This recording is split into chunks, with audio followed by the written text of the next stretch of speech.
Good day everyone! Beef caldereta for today's recipe. Ayan po, iginisa na natin sa bawang sibuyas yung ating 2 kg of beef. Ayan, papalambutin po natin yan sa 4 cups of water tsaka po sa toyo or soy sauce. Okay, next, ilagay naman natin itong ating 1/4 cup na toyo. Ayan. Tapos hahalu-haluin po natin para hindi po siya manikit. Huwag po muna nating tatakpan. Okay, nagisa na natin siya sa toyo. So ngayon naman ilagay natin yung 4 cups of water. Ayan, 4 cups of water po yan. Tapos pagkulo po niyan, tatakpan natin, hihinaan natin yung apoy. Tsaka natin siya papakuluan hanggang lumambot po yung beef. Mahina lang po para kumapit po yung lasa ng ingredients sa beef.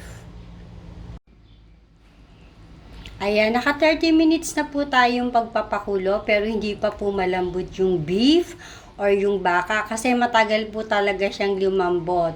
So habang papalambutin pa natin siya ng mga 1 oras, ilagay na po natin yung 230 grams of Reno liver spread, tsaka 200 grams po ng tomato sauce. Hahaluin po natin para hindi po siya manikit.